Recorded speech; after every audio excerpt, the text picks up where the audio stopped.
మనతో పాటు బీఆర్ఎస్వి రాష్ట్ర నాయకుడు విశాల్ ఉన్నారు. ఆయన అడిగి తెలుసుకునే ప్రయత్నం మనం చేద్దాం. అన్న నమస్తే. హాయ్ అన్న, గుడ్ మార్నింగ్ అన్న చెప్పండి అన్న, engineering waste, criminal CM waste అని చెప్పేసి మీరు పెట్టుకొని తిరుగుతున్నారు. ఆయనేమో ఇంజనీర్ స్టూడెంట్స్ వేస్ట్ అని చెప్పేసి ఆయన అంటున్నాడు. మరి దీన్ని ఎట్లా చూస్తారు? అయిన విద్యార్థులను వేస్ట్ అన్నప్పుడు విద్యార్థులు కూడా అదే విధంగా యాక్షన్ రియాక్షన్ ఉంటుంది కదా, ఉంటుందా ఉండదా? ఆయన మమ్మల్ని వేస్ట్ అన్నప్పుడు మేము అప్పుడే చెప్పినాం, ఆయన మాకంటే ఆయన ఏంది మమ్మల్ని వేస్ట్ అన్నట్టు ఇంకా వేస్ట్ అని చెప్పి అట్లా అన్నాడు. తప్పు. ఎందుకంటే ఇంజనీరింగ్ అనేది లేకపోతే ఏ ఒక్క రంగంలో కానీ ఇప్పుడు సెక్రటరీ కట్టిరు, దాన్ని డిపిఆర్ చేయడానికి ఇంజనీరింగ్ కావాలి, కావాల్సిన ప్రాజెక్టులు చేయడానికి ఇంజనీర్లు కావాలి. ఒక సిఎస్సికి, ఐటీకి, మెకానికల్, ఈసీకి ప్రతి బ్రాంచ్ ప్రతి రంగంలో ఒక స్పెషలైజేషన్ అనేది ఉంటుంది.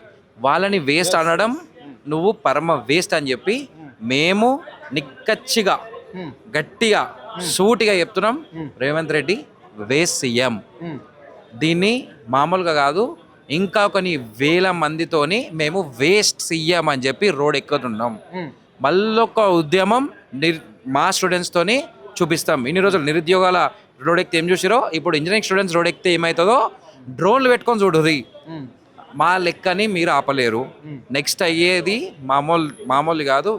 మరో జంతర్ మంతర్లో ఏ విధంగా అయిందో హైదరాబాద్లో కూడా అదే విధంగా కొన్ని వేల మందితోని మేమందరం రోడ్ ఎక్కి సీఎం రేవంత్ రెడ్డి ముక్కు నేలకు రాసి మాకు సారీ చెప్పేదాకా ఈ ఉద్యమం ఆపం. ఈ రోజుకి స్టార్ట్ అవుతుంది ఇది. నెక్స్ట్ మరెన్నో ప్రోగ్రామ్ తీసుకుంటాం. ప్రతిరోజు ఒక ప్రోగ్రామ్ తీసుకొని మేము నిరసన చేయనున్నాం. రైట్. మరి ఇక్కడ విద్యార్థి నాయకులే కావచ్చు, లేకుంటే నిరుద్యోగులే కావచ్చు, బిర్యానీకి పనిచేస్తారు అని చెప్పేసి రాష్ట్ర ముఖ్యమంత్రి అంటున్నాడు. మీరేమో రోడ్డెక్కి వేలాది మందితోటి నేను సభ పెట్టగలను, వేలాది మందితోటి మా ముందర క్షమాపణ చెప్పాలి రాష్ట్ర ముఖ్యమంత్రి అంటున్నాడు. మరి మీ అందులో మీకు ఏమన్నా ఐక్యత ఉంటుందా? బిర్యానీ కోసం పనిచేసేది ఉంటే మన ఎల్బీనగర్లో ఏ మీటింగ్ అయితే మీరు చూడొచ్చు. ఒక రోజు ముందు వచ్చి బిర్యానీ కోసం ఎవడు రాత్రి ఉండి కష్టపడి చూసుకోడు. 11 o'clock మీటింగ్ ఉంటే 9 గంటలకు వచ్చి చీరలో కూర్చోడు రేవంత్ రెడ్డి గారు. లంచ్ టైం 1 గంటల అయినా సరే 4 గంటల దాకా స్టేడియంలో ఉండి అన్ని మీటింగ్లు చూసుకొని అన్ని ప్రసంగాలు ప్రతి ఒక్క స్పీచ్ ఇని పోయిర్రు స్టూడెంట్స్. ప్రతిసారి స్టూడెంట్స్ని విమర్శిస్తే రేవంత్ రెడ్డి నెక్స్ట్ నువ్వు రోడ్ మీద పోతే చొప్పులతో నిసురుతారు ఇదే స్టూడెంట్స్ అని చెప్పి నేను తెలియజేస్తున్నా. బిర్యానీకి పనిచేసేది మేము కాదు, బిర్యానీకి పనిచేసేది మీ మంత్రులు, మీ క్యాబినెట్ మంత్రులు. మీరు పనిచేస్తారు. మమ్మల్ని మీరు అనేటప్పుడు ఫస్ట్ మీది మీరు చూసుకొని తర్వాత మా విద్యార్థుల దగ్గర రండి. అంటే నిజమేనా మరి ఇక్కడ నిరుద్యోగులు ఉద్యోగ అవకాశాలు మాకు వద్దు అని చెప్పేసి ధర్నలు ఆందోళనలు చేస్తున్నారు అని చెప్పేసి రాష్ట్ర ముఖ్యమంత్రి అంటున్నాడు. కొంతమంది బీఆర్ఎస్కి సంబంధించిన విద్యార్థి నాయకులు మాత్రం ఫేక్ ఆర్టిస్టులు, వాళ్ళు మాత్రమే రోడ్ ఎక్కుతున్నారు అని అంటున్నాడు. ఇది ఎట్లా చూస్తారు దీన్ని? ఫస్ట్ ఆఫ్ ఆల్ అయినా మాకు విద్యార్థులను కల్పిస్తున్నది ఏంది? అసలు మేము ఫీజు రియంబర్స్మెంట్ ఏడికిపోయింది, స్కాలర్షిప్స్లు ఏడికిపోయినాయి, స్కూల్స్ రినోవేషన్స్ ఏడికిపోయింది, పాఠశాలల్లో లంచ్ ఏడికిపోయింది, వాళ్ళ టిఫిన్స్ ఏడికిపోయినాయి, హైజీనిక్ ఏడికిపోయింది, దాని మెయింటెనెన్స్ ఉందా, దానికి ఒక డాక్టరు ఎవ్రీ మంత్ చెకప్కి వస్తున్నాడా, వాళ్ళ భవిష్యత్తు ఏంది, వాళ్ళ కార్యాచరణ ఏంది, ప్రెసెంట్ బడ్జెట్ స్పెషల్గా బడ్జెట్ ఒక డిపిఆర్ పెట్టిర్రా, అసెంబ్లీలో ఉన్న నిధులు ఏడికిపోయినాయి, ఉన్న పోస్టులు ఏడికిపోయినాయి. ఇప్పుడు ప్రెసెంట్ గురుకులాల్లో ఉన్న పాఠశాలలు కొన్ని తీసేసి ఒక దగ్గర కడతారట. మాటల్లోనేనా? సరే కడతారు. ఇప్పుడు చదువుతున్న గురుకుల స్టూడెంట్స్ ఎడికోవాలన్నా కొన్ని మళ్ళా సేమ్ యథావిధిగా కొన్ని 15 కిలోమీటర్లు 20 కిలోమీటర్లు వాడు నడుచుకుంటూ పోయి ఇంకో పాఠశాల చదువుకోవాలా? ఎందుకు ఉన్న పాఠశాలలో మీకు జేఎన్‌ఈ రెనోవేషన్స్ లేవా? మనకి మన స్టూడెంట్స్ హైర్ చేసుకోండి. మీరు పోస్టులు ఎందుకు భర్తీ చేస్తలేరండి? అంటే విద్యార్థులకి ఇప్పుడు ఏమైనా చేస్తే వాళ్ళు రేపు పొద్దున బాగుపడి రేవంత్ రెడ్డికే రివర్స్ అవుతారని చెప్పి ఎటువంటివి ఇన్ని సమస్యలు ఉన్నాయి విద్యార్థులకు చేయనీకి. నీకు ఇవేవి లేవా? ఏ ఇంజనీరింగ్ స్టూడెంట్స్ అయితే ఏ ఇంజనీరింగ్ సంస్థల చైర్మన్లు కానీ వాళ్ళ సంస్థలు కానీ నీ దగ్గరకు వచ్చి క్వశ్చన్ చేస్తే నువ్వు ఈడి దాడిలు, సిబిఐ నోటీసులు, సిఐడి నోటీసులు జారీ చేస్తావా? ఎన్ని రోజులు భయపడతావు రేవంత్ రెడ్డి గారు? మా అంటే ఇంకో సంవత్సరం ఉంది మిగతాది టైము. నువ్వు ఈరోజు కొన్ని ఇంజనీరింగ్ సంస్థల ఎండీలు యాజమాన్యానికి నువ్వు భయపడి ఇస్తున్నావేమో, కానీ మేము ఇంకొక 1.5 year కోసం వెయిట్ చేస్తున్నాము. 1.5 year తర్వాత మా టైం వస్తుంది. మా టైం వచ్చిన తర్వాత మేము సిబిఐ దాడులు చేస్తామా, ఏ దాడులు చేస్తామా నువ్వు చూసుకో. రైట్. చివరిగా చెప్పండి, రాబోయే తరానికి కూడా నేనే కాబోయే ముఖ్యమంత్రిని అని చెప్పేసి ఆయన చెప్తున్నాడు. ఎందుకంటే ఇంకా 34 వరకు నేనే ముఖ్యమంత్రిని ఉంటాయి ఇక్కడ 2034 వరకు అంటున్నాడు. మరి దీన్ని ఎట్లా చూస్తారు? మీరేమో ఇంకో 1.5 year అయితే నీ కాల పరిమితి అయిపోయిందని మీరు అంటున్నారు. ఆయన 1.5 year దాకా ఉంటాడో లేదో అని నేను అనుకుంటున్నాను. ఎందుకంటే మేమందరం విద్యార్థులందరూ రోడ్ ఎక్కితే నాకు తెలిసి ఇంకొక వారంలో కూడా ఆయన ప్రభుత్వం దిగవచ్చు. ఇంకో వారంలో కూడా ఆయన ప్రభుత్వం దిగచ్చు మా విద్యార్థులు అనుకుంటే. మేము అదే రోడ్ ఎక్కుతాము. ఈయన 1.5 year కదా, ఈయన కలయిగా ఆయన రేవంత్ రెడ్డి గొప్ప మంచి ఏం చేసింది తెలుసా అన్న, కాంగ్రెస్ అనేది ఇక లైఫ్ లాంగ్ రాకుండా ఆయన తీర్చిదిద్దింది.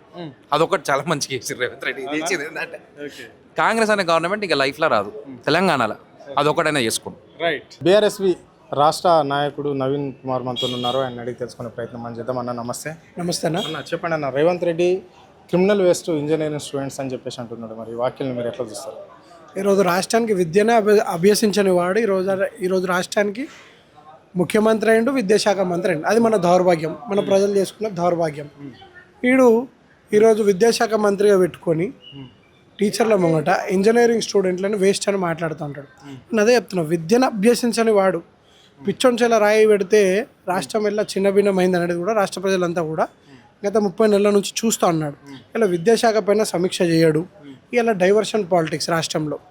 అయ్యా ఇప్పుడు కేటీఆర్ గారు పోయి ఒక అంశం మీద పోరాడితే కాళేశ్వరం కూలలేదు, కేవలం 2 పిల్లర్లు కూలిందంటే ఫోన్ ట్యాపింగ్ కేసు పెడతా, లేకపోతే నేను ఏసీబీ ఫార్ములా ఈ మీద నేను కోర్టుకు పంపుతా అంటే డైవర్షన్ పాలిటిక్స్.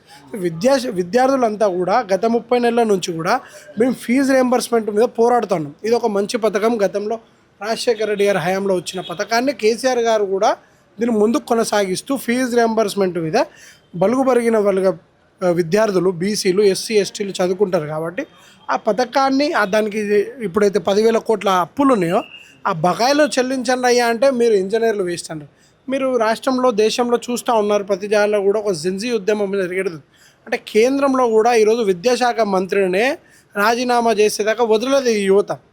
అంటే డైవర్షన్. నువ్వే ఒక 4 రోజుల కింద మాట్లాడుతూ 21 ఏళ్ళకే చట్టసభలలో మేము ఎన్నికలు కొట్లాడే విధంగా మేము యువకులకు ప్రాధాన్యం ఇస్తామంటారు. మరి మీరు ఒకవైపు ఏమో మీరు మళ్ళీ అదే విద్యార్థులని మీరు వేస్ట్ అని కూడా మాట్లాడుతూ ఉంటారు. అంటే ఈరోజు మీకు చేతగాక పరిపాలన.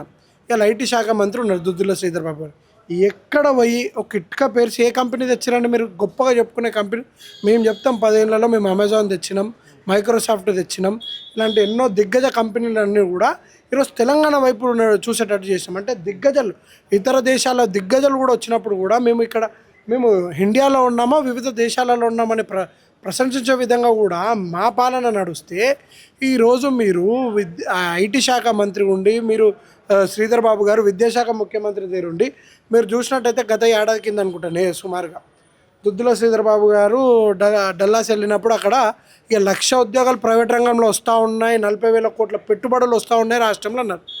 1000 కోట్ల పెట్టుబడి అని వచ్చిందా? దీనిపైన ప్రభుత్వం నివేదిక ఇవ్వగలుగుతుందా? వైట్ పేపర్ మీద ఎక్కడ ఉంది? ఎక్కడ పోతా ఉంది రాష్ట్రం? మీకు ఉద్యోగాలు ఇప్పుడు గతంలో మేము 14 లక్షల ఉద్యోగాలు ప్రైవేట్ రంగంలో చేయడం జరిగింది. అలాగే ప్రభుత్వ రంగంలో 1,60,000 నుంచి 1,80,000 ఉద్యోగాలకు మేము నింపడం జరిగింది. కానీ మీరు చేసింది రాగలుగుతారా? చర్చకి దమ్ముందా? చర్చలకు సవాళ్ళు ఇస్తారు, మళ్ళీ ఇక్కడ పోలీసులను మీరే మోహరిస్తారు. దమ్ముంటారండి, చర్చ చేయండి బహిరంగంగా ప్రజల ముందే. ప్రతిపక్షం పాలకపక్షం కూర్చొని అసెంబ్లీలో చర్చిస్తామంటే మాకు మైక్ ఇయ్యరు. సరే మీరే సవాల్ విసురుతారు, భవన్కి వస్తామంటే భవన్కి రారు. సవాల్ ఏమో భవన్కి వస్తామంటారు, మీరు పోయేమో అమరవీరుల స్థూపం దగ్గర కూర్చుంటారు. సవాలు ఇచ్చే దమ్ము లేనప్పుడు కూడా సవాల్ ఇచ్చేటందుకు కూడా మీకు నైతిక విలువ లేదని కూడా తెలియజేస్తాను. Okay right, thank you. ఇది పరిస్థితి. అంటే రాష్ట్ర ముఖ్యమంత్రి మాటలు నీటి మీద బుడగలే అని చెప్పేసి కూడా ఆయన చెప్పడం జరిగింది.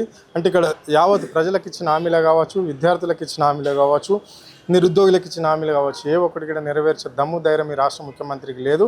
కేవలమైన మాటలతోని పబ్బం వెళ్ళగొడుతున్నాడు అని చెప్పేసి కూడా వారు స్పష్టంగా చెప్పడం జరిగింది. కెమెరా పర్సన్ కళ్యాణ్తో అరుణ్ ఆద్య టీవీ, హైదరాబాద్.